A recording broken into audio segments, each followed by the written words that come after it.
శుక్లాంబరధరం విష్ణుం శశివర్ణం చతుర్భుజం ప్రసన్నవదనం ధ్యాయేత్ సర్వవిఘ్నోపశాంతయే అగజానన పద్మార్కం గజానమహార్నిశం అనేకదంతం భక్తానాం ఏకదంతం ఉపాస్మహే.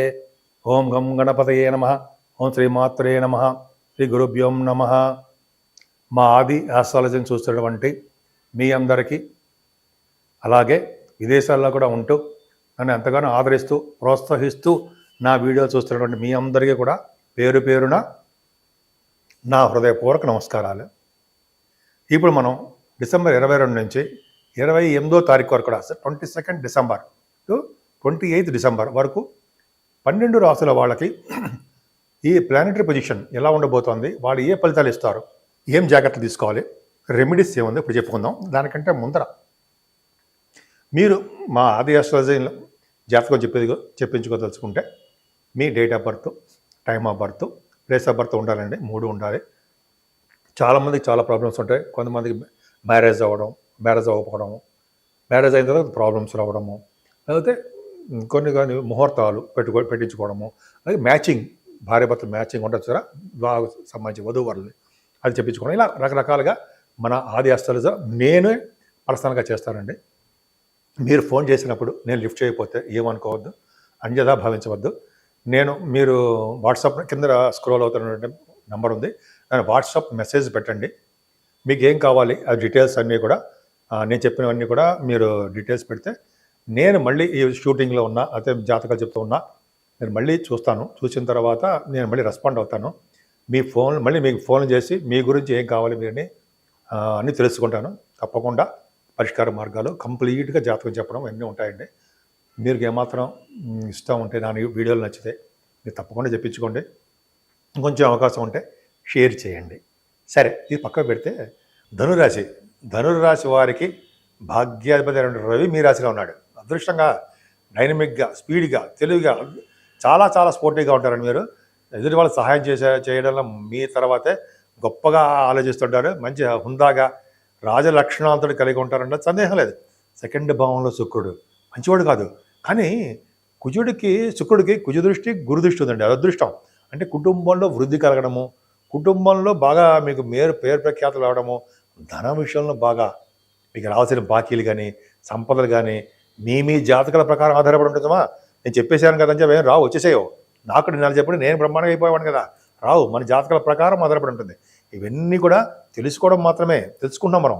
ఓహో ఇలాగా అని. సరే, శుక్రుడు ప్రభావం వల్ల పాటలు పాడే వాళ్ళకి, గాయకులకి, యాంకరింగ్ వృత్తిలో ఉన్న వాళ్ళకి సంపదలు పెరుగుతాయి, కీర్తి ప్రతిష్టలు పెరుగుతాయి. 2nd హౌస్ లార్డ్ బాగున్నాడు, 2nd హౌస్లో శుక్రుడు ఉన్నాడు. ఇంకేం కావాలండి? సంగీతం బ్రహ్మాండంగా ఉంటుంది. అలాగే 3వ భావం ముఖ్య వర్చస్సు కూడా శుక్రుడు వల్లే ఉంటుంటుంది. ఆభరణాలు కూడా శుక్రుడు వల్లే, చదువు కూడా శుక్రుడు వల్లే ఉంటాయి. సరే, పక్క పెడితే శని ప్రభావం బాగుందండి. 3వ భావంలో శని మీకు రాజయోగాన్ని ఇస్తుంటాడు. నెక్స్ట్ ఇయర్ ఏప్రిల్ నుంచి కూడా కొద్దిగా 4th భావంలోకి వెళ్తాడు. అప్పుడు చెప్పుకుందానండి, ఇప్పుడు ఇచ్చేందుకు. కానీ 3వ భావంలో శని మీకు రాజయోగాన్ని ఇస్తూ అన్ని విషయాల్లోనూ సక్సెస్ చేస్తూ, ముఖ్యంగా సాఫ్ట్వేర్ రంగంలో ఉద్యోగస్తులకి శని ప్రభావం ఉంటుంది కాబట్టి వాళ్ళ పదవులు రావడానికి అవకాశం ఇస్తూ, వాళ్ళ ఉద్యోగాల రీత్యా ప్రయాణాలు చేయడానికి అవకాశాలు ఇస్తూ రాణించడానికి అవకాశం ఉంది. ముఖ్యంగా తోబుట్టువులకు బాగుంటుంది. 4th భావంలో రాహు విదేశ పర్యటన చేయిస్తాడండి ఆయన, అదొక ఉంది. తర్వాత అంటే మీకు విద్యలో కూడా ఆటంకాలు కలిగించడానికే అవకాశాలు కొంతమందికి వాళ్ళ జాతకాలు రీత్యా ఉన్నాయి. భూములు, వాహనాలు కొనుక్కుంటారు. 5వ స్థానాన్ని శని చూస్తున్నాడు కాబట్టి పంచమాధిపతి స్ట్రాంగ్గా ఉన్నాడు, ప్రాబ్లం లేదు. కానీ శని చూడడం వల్ల ఏమవుతుందంటే కొద్దిగా చికాకులు కలగడము, పుత్రిక అంటే సంతానం విషయంలో కొద్దిగా ఇబ్బంది కలగడానికి అవకాశం ఉంటుంది. ఈ స్టాక్ మార్కెట్, షేర్ మార్కెట్ పెట్టుబడి పెడితే లాసులు వస్తాయి. ఏదైనా గురుడు 6వ భావంలో గురుడు మీకు యోగాన్ని కలిగిస్తాడు. అంటే మీకు ఆ యోగాన్ని ఎందుకు కలిగిస్తాడు?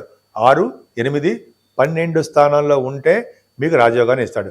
గురుడు మీకు రాజయోగాన్ని ఇవ్వడానికి అవకాశం ఉంది. అంటే శత్రుభయం లేకుండా ఉండడము, మేనమామలకు బాగుండేది చేయడము, ఎంత బాగుందండి. పదవులు రావడానికి అవకాశం ఇవ్వడము. 6వ భావం స్టాంపింగ్ అవ్వడానికి, విదేశాలు వెళ్ళడానికి స్టాంపింగ్ అవుతుంది కదా, అక్కడ విదేశాల్లో స్టాంపింగ్ అవుతుంది, H1B వీసా వస్తుంది, అక్కడ పర్మనెంట్గా ఉండడానికి అవకాశాలు గురుడు వలన జరగబోతున్నాయి.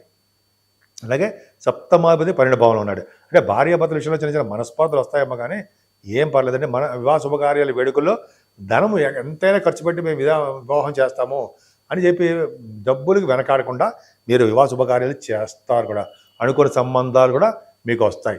అది పైగా మీకు అష్టమ భావంలో కుజుడు ఉన్నాడు, అదొక్కటి చిన్న తప్పండి. అష్టమ స్థానంలో కుజుడికి రిట్రోగ్రెషన్లో ఉన్నాడు, పంచమాధిపతి కూడా అయిపోయాడు.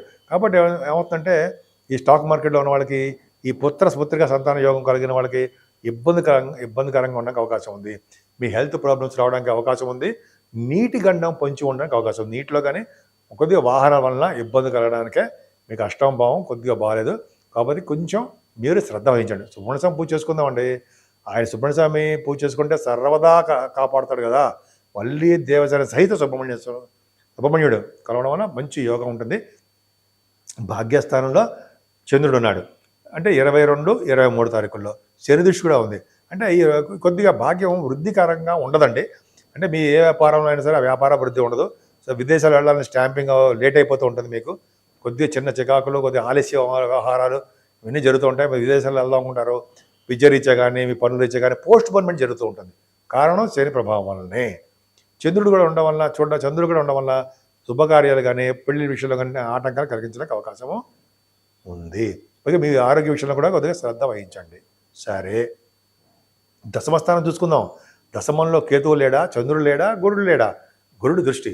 సరే, ఏది ఉందంటే కేతువుకి చంద్రుడు కలిసి ఉండడం వల్ల మిక్కిలి బలవంతుడు అవుతాడండి. కేతువు బలవంతుడు అవ్వడమే కాకుండా మంచి సౌపాలితాలు కూడా ఇస్తాడు. గురు దృష్టిలో ఉంది కాబట్టి మీరు చేస్తున్నటువంటి ఉద్యోగంలో బాగా పేరు ప్రఖ్యాతులు, ఉన్నతమైన పదవులు, గౌరవమానాలు సంపాదించుకుంటారు.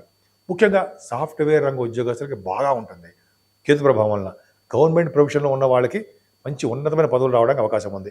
ఆడవాళ్ళకి చెప్తానండి, మీకే వాళ్ళు మీ అందరికీ కష్టపడుతున్నారు, గ్రూప్స్ రాస్తున్నారు, సివిల్ సర్వీసెస్ రాస్తున్నారు, మీ ఎడ్యుకేషన్ సంబంధించిన రీత్యా మీకు ఇంటర్వ్యూస్కి వెళ్తున్నారు, ఎగ్జామ్స్ రాస్తున్నారు, ఇంటర్వ్యూస్కి వెళ్తున్నారు. కానీ మీకు అవకాశం ఉందండి, కష్టపడండి. మీ జాతకాల రీత్యా దగ్గరలో ఉన్న పండితుడిని చూపించుకోండి. సక్సెస్ అవ్వడానికి ఎక్కువ అవకాశాలు ఉన్నాయి. కేతు ప్రభావం మంచి సామాన్యమైనది కాదు. మంచి కేతు గాత్రాన్ని కూడా ఇస్తాడు, అంటే సంతభావం గాత్రం కూడా ఉంటుంది. ఇలాగే సాహిత్య రంగంలో మీరు డెవలప్మెంట్స్ అవ్వడానికి అవకాశాలు ఎక్కువ ఉన్నాయి. కర్మస్థానం కదండి, ఏదైనా చేయొచ్చు. శ్రీమన్నారాయణ ఉన్నాడుగా, వాసుదేవుడు అద్భుతమైన బదిలీ కలిగించడానికి అవకాశాలు ఎక్కువ ఉన్నాయి. 12వ భావంలో మీ రాశికి 12వ భావంలో బుధచంద్రులతో కలిసి గురుడు, అంటే బావులు, తటాకాలు, చెరువులు తవ్వించడము, వాటి వల్ల డబ్బులు ఖర్చు పెట్టడము, ధ్వజస్తంభాలకి, గుడులకి గోపురాలకి ధనం ఖర్చు చేయడము, మీకు సర్వసంపద కలగడము, మీకు సన్మానాలు జరగడము, విదేశాల్లో కూడా ఉంటారు మీరు. వ్యాపార రీత్యా బాగా ధనం ఖర్చు అవ్వడము, వస్త్ర వ్యాపారులకి, బంగారు వ్యాపారులకి, ఫుడ్ బిజినెస్ వాళ్ళకి ఖర్చు అధికంగా ఉండడానికి అవకాశాలు ఎక్కువ ఉన్నాయి. గుళ్ళు వల్ల వాళ్ళ సన్మానాలు బాగుంటాయి. ఏది చేసినా మీకు ఏ డబ్బులు ఖర్చు పెట్టినా మంచి కోసమే డబ్బులు ఖర్చు పెడతారు. తీర్థయాత్రల కోసమనో, పుణ్యక్షేత్రాలకు వెళ్ళడం కోసమనో, లేకపోతే వివాహ శుభకార్యాల కోసమనో, మంచి వాటికి మాత్రమే ఫారిన్ కంట్రీస్ వెళ్ళడం కోసము, చదువులు ఇచ్చాం నాకు ఖర్చు పెడుతూ ఉంటారు, సన్మానాలు జరుగుతాయి. నిజంగా ధనురాశి వాళ్ళకి ఏమాత్రం ఇబ్బంది పడాల్సిన అవసరం లేదు. మీరు సుబ్రహ్మణ్య స్వామి ఆరాధన చేసుకుంటూ, సుబ్రహ్మణ్య స్వామి కళ్యాణం కానీ సుబ్రహ్మణ్య స్వామి ఆరాధన చేసుకుంటూ, భవానీ అమ్మవారు, కనకదుర్గ అమ్మవారు, విజయవాడ కనకదుర్గ అమ్మవారిని పూజించడం వలన సకల దోషాలు పరిహారమై సర్వ శుభాలు కలుగుతూ చక్కగా ఆరోగ్యవంతంగా ఉండడానికి అవకాశాలు ఈ వారం మాత్రం అవకాశాలు ఎక్కువ ఉన్నాయి. ఇప్పుడు మనం రెమెడీస్ చెప్పబోతుండే ఒక చిన్న రెమెడీ. ఇది అన్ని రాశుల వరకు వర్తిస్తాయి, మీకు వీలుంటే అన్ని రాశుల వరకు వేయండి. మేషరాశి వారు, మేషరాశి నుంచి మీనరాశి వరకు, అంటే మేషము, వృషభము, మిథునము, కర్కాటకము, సింహము, కన్య, తుల, వృశ్చిక రాశి వాళ్ళకి, ధనస్సు, మకర, కుంభ రాశులు, మీనరాశులు, ఈ 12 రాశుల వాళ్ళకి ముఖ్యంగా ఈ నెల 28వ తారీఖు నుండి శని త్రయోదశి వస్తుంది. శని త్రయోదశి రోజు తైలాభిషేకం చేయించుకోవడం వలన 12 రాశుల వాళ్ళకి, తైలాభిషేకం తెలుసు కదండి మీకు, శనీశ్వరుని పూజిస్తూ మందపల్లిలో కానీ మీ దగ్గరలో దేవాలయాలకు వెళ్ళి శనీశ్వరుడు పూజించడం వలన శని దోషాలు ఉన్న వాళ్ళకి, ఆల్రెడీ సప్తమ స్థాన శని దోషము, అష్టమ శని దోషము, అర్ధాష్టమ శని దోషము, ఏలినాటి శని ప్రభావం చాలా రాశుల వాళ్ళకి ఉన్నాయి. ఇలా శని ప్రభావం, శని యొక్క రాశులు శని ప్రభావం చేయించడం వలన, తైలాభిషేకాలు చేయించడం వలన శనీశ్వరుడు వల్ల వచ్చే కష్టాలు, దోషాలు, అపవాదాలు, అవమానాలు ఇవన్నీ కూడా తొలగిపోయి సర్వశుభాలు కలగడానికి అవకాశం ఉందండి. శనీశ్వరుడు పూజ చేస్తూ ఆంజనేయ స్వామిని కూడా మనం పూజించడం వలన, ఆయన దగ్గర దీపారాధన, మీకు తెలిసిందే ఉంది కదా, దీపారాధన, తమలపాకులతో పూజలు చేయడము, అప్పాలు నైవేద్యం పెట్టడము, ఇవన్నీ చేయడం వలన, వెంకటేశ్వర దగ్గర దీపారాధన చేయడం వలన ఈ 28వ తారీఖున వచ్చేటువంటి శని త్రయోదశి మీరు ఉపయోగించుకొని అఖండమైన రాజ్యాంగం కలగడానికి అన్ని రాశుల వారికి అవకాశం ఉంది. సో మీరు ఈ అవకాశాన్ని ఉపయోగించుకుంటారని ఇలా ఉపయోగించడం వల్ల మీ 12 రాశుల వాళ్ళకి మీకు సర్వశుభాలు సర్వసుఖాలు శని వల్ల వచ్చే దోషాలు పోతాయని కూడా నేను మనస్ఫూర్తిగా కోరుకుంటున్నాను.